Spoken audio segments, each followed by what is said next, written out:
We're here with Bill Manser. He is the first stop on our Man Cave tour. Bill, welcome to the Man Cave tour. Here's your shirt.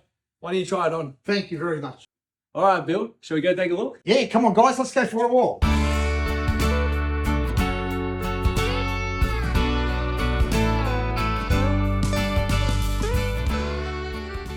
Bill, this is an incredible bar. Do you want to show us around? Be my pleasure. Come on, let's go for a walk through. So basically, I've broken my man cave up into different sections. This area here is like a bit of a tribute to Tui's.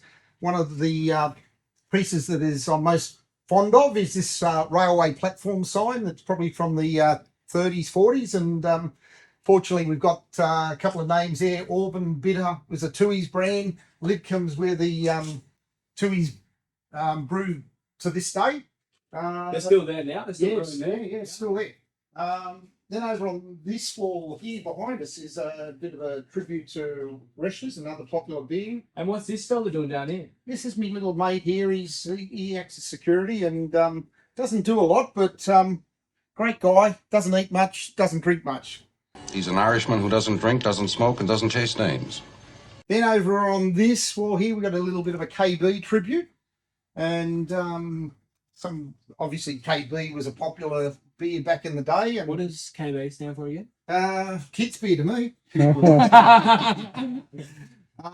we've got a bit of a VB area over here, which VB's pretty popular collectibles. A lot of you guys you're going to see down in Victoria are going to have a lot of VB stuff, so that's also a good one to collect.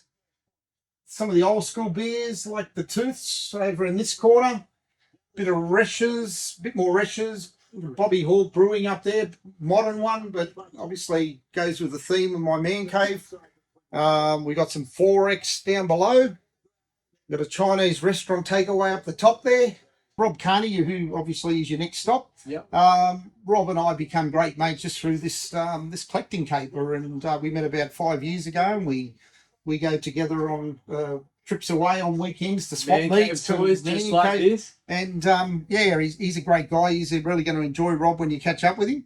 And we happen to be in a second-hand yard. I've been looking for one of these. I walked straight past it, and Rob said, "There's one of those spiral cases you're looking for," and boom. So yeah, he loaded it on the roof of the car and brought it all the way back home to Sydney, and there it is. So guys, I just want you to pay attention to the detail in this man cave. Bill has gone above and beyond to make sure that he's got all the original pieces from every brand that he's truly loved. A lot of nostalgia here for him. So over here you can see he's just talking me through the aluminium frame around all of these originals from these brands.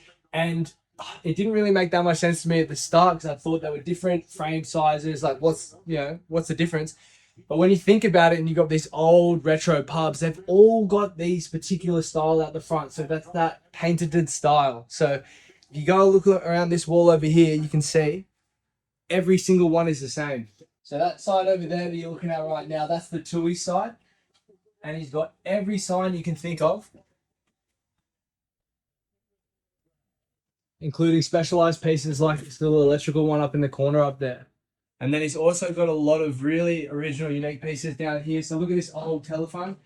This is the exact style that they used to use in the old pubs. This still work, Bill? Yeah. 10 cents, mate.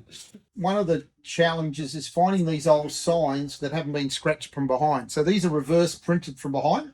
Yeah. And if they get scratched, you can see what we sort of call leakage, where the white light's coming through the colour, and unfortunately that's not the best example. I'm sure in your tour you're going to see some better examples of some of these big domes, but they're very popular, the big domes, particularly if you can get them in the original frames. Yeah, mint condition, but in the original frames makes it even more of a collector piece.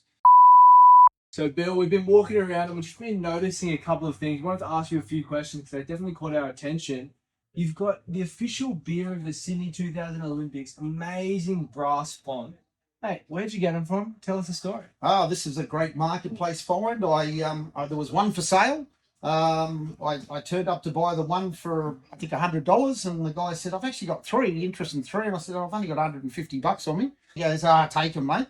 But the unique thing, this CUB were technically the official sponsor of the Sydney Olympics, and these all would have had CUB library on the top.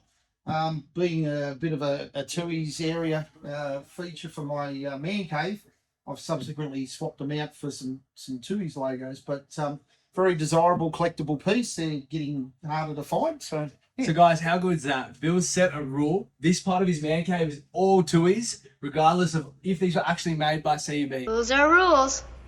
picked up actually what we call new old stock, and this came out of a club that never actually hung it at the time, and it goes back to the days. These days with the rugby league competition, it's a national competition. Previously, it was the New South Wales Rugby League, even though it was a national comp. And what's pretty cool about this, it's got some of the logos for some of the early teams of that era. Was the Western Reds when they expanded to Western Australia. Got the old North Sydney Bears, which there is now some talk about bringing them back. You've got the Queensland Crushers, South Queensland Crushers. That was a team that went by the wayside. The Seagulls was always a Gold Coast team. They've been replaced again by another Gold Coast team, but pretty cool piece. It was a tipping competition scoreboard, basically, and these are all little magnets, and you could move them around depending on who's playing who, and then you'd put the scores in here, and yeah, cool piece. Is the sleeping in here more just like a passing out? So Look, Yes. Well, you normally wake up about 1 in the morning and stumble into your real bed, eh? They're big money, them suckers. I knew these were thousands and thousands, but like on Well, Marketplace, yes, I man. picked these up for $200. You picked these up for $200? Yeah, Marketplace. Marketplace. Yeah. Fucking hell. I've seen it for $50. I think 300 for one and 200, or maybe one was free. I was free. I like me. You're the freebies, best, you know what I mean, mate. I don't know what you do to these old Sheilas when you get there, but you get them for nothing. Where do you reckon those marks come from? Hey, Oh, I should have told you so. Everything we say is being filmed because I have internal cameras throughout the property. You're going to make your own man cave tour video. I'll Yeah. do that. Yeah. sitting there listening to your... I'm going to do the bloopers. Yeah. I'm going to set the mood with the help of my good mate over there. Damon, I'd like you to sit there. I was going to set the scene with a bit of music, so let's get the old vibes cranking. And Yeah, you do that. No.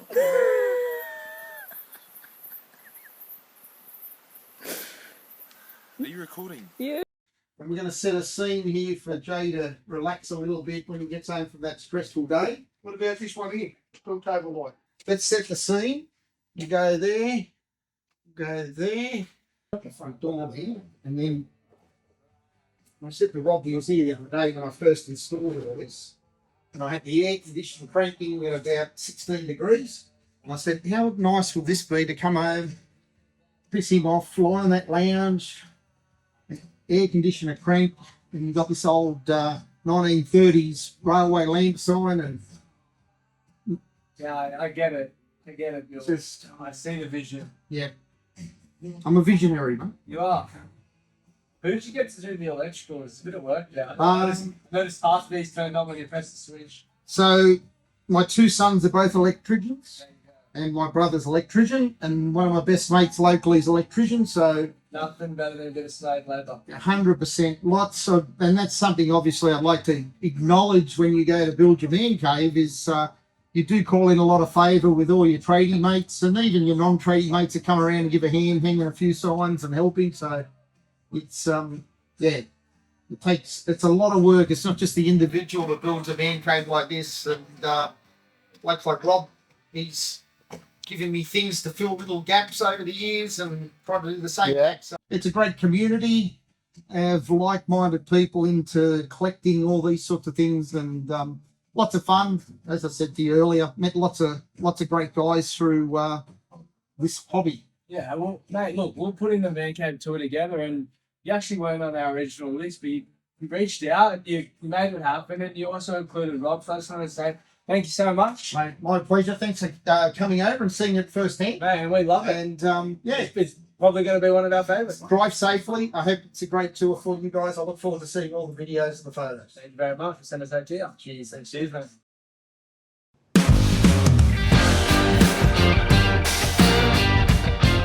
Don't forget to hit like and subscribe and tap the bell to be notified when we drop the next Man Cave Tour episode.